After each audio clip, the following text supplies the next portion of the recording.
झारखंड का एक छोटा सा विधानसभा अचानक से राज्य की राजनीति का केंद्र बिंदु बन गया है। और हो भी क्यों ना, क्योंकि इस सीट जिसका नाम डुमरी है, यहां 5 सितंबर को उपचुनाव होना है। और जनता को लुभाने के लिए सिर्फ राज्य स्तरीय नेता नहीं, बल्कि देश के कोने कोने से राजनेता यहां के लिए कूच कर रहे हैं। ये वो सीट है जिसके लिए झारखंड के सीएम हेमंत सोरेन और उनकी पार्टी जेएमएम के कई बड़े नेता डुमरी पधार चुके हैं। और इस सीट पर महागठबंधन के उम्मीदवार और स्वर्गीय जगन्नाथ महतो की पत्नी बेबी देवी को जिताने के लिए एड़ी चोटी का जोर लगा रहे हैं। डुमरी विधायक कैसा हो, बेबी देवी मत घबराना, बेबी देवी मत घबराना। तो वहीं एनडीए फोल्डर से आजसू की टिकट पर डुमरी के रण में उतरी यशोदा देवी के लिए भी बीजेपी के बड़े नेता और आजसू ने दम लगाने में कोई कसर नहीं छोड़ी है। फाउल कौन करता है? जो टीम हारता है वो फाउल करता है कि नहीं? तो हारने वाला टीम फाउल करेगा। हम लोग का काम गोल करना है, ध्यान रखना, पोस्ट पर ध्यान रखना, गोल करके निकल जाना है। डुमरी के इस दंगल में एक और पार्टी है जिसने अंतिम समय में अपने प्रत्याशी को उतार कर डुमरी के उपचुनाव को और ज्यादा रोमांचक बना दिया है, और वो है AIMIM। और अपने उम्मीदवार की जीत सुनिश्चित करने के लिए अब रांची की धरती पर कदम रख चुके हैं AIMIM के अध्यक्ष असदुद्दीन ओवैसी। और आते ही उन्होंने झारखंड की सियासत में खलबली मचा दी है। सबसे पहले तो आप ये सुन लीजिए कि ओवैसी ने आते ही ऐसा क्या कह दिया जिससे बवाल मच गया। डुमरी उपचुनाव के लिए आए, लेकिन यहाँ पे जो गठबंधन के है कांग्रेस और जेएमएम के, ये लोग बोल रहे कि आप बीजेपी को जिताने के लिए आए, आजसू बीजेपी उम्मीदवार। ये तो पुराना इनका रिकॉर्ड है, वही गाना बजाते रहते हैं। इतने सीटों पर बीजेपी जीत गई जहां पर हम नहीं लड़े, तो फिर उस पर क्या बोलेंगे? वो मिले हुए थे क्या बीजेपी से? हमेशा अपने बयानों से मीडिया की सुर्खियों में बने रहने वाले ओवैसी ने आते ही डुमरी उपचुनाव पर साफ कह दिया कि मैं यहां किसी को हराने नहीं, बल्कि अपने उम्मीदवार को जिताने आया हूं। अब उन्होंने ऐसा इसलिए भी कहा क्योंकि कहीं ना कहीं विपक्ष ओवैसी को बीजेपी का बी टीम मानती है, जो वोट काटने के लिए प्रयोग में लाई जा सके।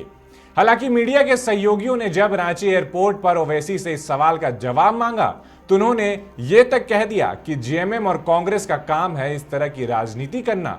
मुझे तो लगता है कि वही उनकी बी टीम है। इतना ही नहीं, झारखंड आते ही ओवैसी डुमरी के लिए निकल गए और वहां बुधवार की दोपहर में एक जनसभा को संबोधित करते हुए सीधे तौर पर सीएम हेमंत सोरेन और कांग्रेस पर निशाना साधा और कहा कि अब जल्द ही जेएमएम और कांग्रेस आपके घर के बाहर वोटों की भीख मांगती नजर आएगी। साथ ही ये भी कहा कि झारखंड में 7-40 नए चलतो, और आप हेमंत जी को 40 दीजिए और हमें 60 दीजिए।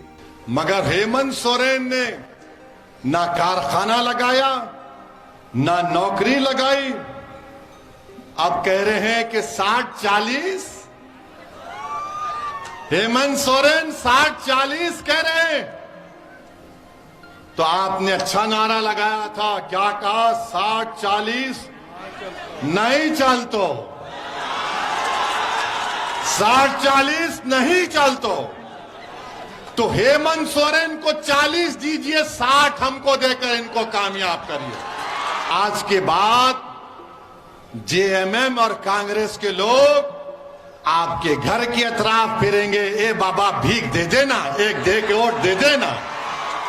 ये तो हम काम कर दिए ना। ओवैसी की चर्चा हम इसलिए भी कर रहे हैं क्योंकि उनके झारखंड आने के बाद से ही जहां अब तक डुमरी उपचुनाव को लेकर सिर्फ बयानबाजी हो रही थी, अब एक नेता दूसरे नेता को औकात दिखाने तक की बात कर रहे हैं। जरा सुनिए कि जेएमएम के मनोज पांडे ने ओवैसी को लेकर क्या टिप्पणी की है। इस देश को हिंदुस्तान है, हिंदुस्तान रहने देना है, इसे सीरिया और अफगानिस्तान नहीं बनाना है। तो मुझे लगता है कि डुमरी में उनको राजनीतिक औकात पता चल जाएगा और उनके सहारे जो दल चाह रहे हैं कि चुनावी नैया पार हो जाएगी। पिछली बार भी इन्होंने खड़ा किया था, पिछली बार तो कुछ लोग दिग्भ्रमित हो गए थे।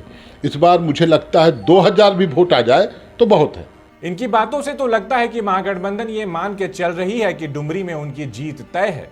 और ये विश्वास हो भी क्यों ना, क्योंकि स्वर्गीय जगन्नाथ महतो का डुमरी की जनता से जो जुड़ाव था उसका फायदा कहीं ना कहीं तो मिलेगा ही। लेकिन सिर्फ महागठबंधन की बात करने पर आप कहेंगे कि हम बायस हो रहे हैं, तो ये जो सहानुभूति के बयार है ये तो एनडीए की ओर भी बह रही है, क्योंकि आंसू की टिकट पर डुमरी का रण जीतने उतरी यशोदा देवी के दिवंगत पति दामोदर महतो का कद और ओहदा सिर्फ पार्टी में नहीं बल्कि डुमरी की जनता के दिलों में भी काफी ऊंचा था। इस पर बीजेपी की ओर से भी बयान आए हैं, वो भी आपको सुना देते हैं। ओवैसी साहब जो हैं वो INDIA अलायंस की ए टीम है। ए टीम मैं इसलिए कह रहा हूँ कि जब इनको पता चल गया कि डुमरी में ये चुनाव हारने वाले हैं तो अंतिम इन्होंने अपने तुरुप के पत्ते के रूप में ओवैसी को परोक्ष रूप से उतारा है। ओवैसी साहब आएंगे, उत्तेजक भाषण देंगे, मुस्लिम वोटों को कंसोलिडेट करेंगे और उसके बाद जेएमएम उस फसल को काट लेगा। तो ओवैसी तो मुस्लिम वोटों को कंसोलिडेट करके जाते ज़रूर हैं, लेकिन उसके फसल को काटने का श्रेय INDIA अलायंस को मिलता है। लेकिन उनका आना ये साफ दिखा रहा है कि INDIA मान चुकी है कि हम डुमरी चुनाव हार चुके हैं, इसलिए अब ओवैसी को फील्ड में उतार रहे हैं। तो इस छोटे से ही सही लेकिन इंफॉर्मेटिव वीडियो में आपको ये तो समझ आ गया होगा कि डुमरी के दंगल में INDIA और NDA ने अपनी पूरी शक्ति लगा दी है। और एक चीज जो दोनों ही पालों में कॉमन है वो है सहानुभूति। अब क्या जनता सिर्फ सहानुभूति नाम की हवा पर अपना मत देगी या इतने सालों में डुमरी में हुए विकास को अपना पैमाना बनाएगी? ये आपको और उन 6 उम्मीदवारों को 8 सितंबर को पता चल ही जाएगा, क्योंकि इस दिन आएगा डुमरी का परिणाम। नमस्कार।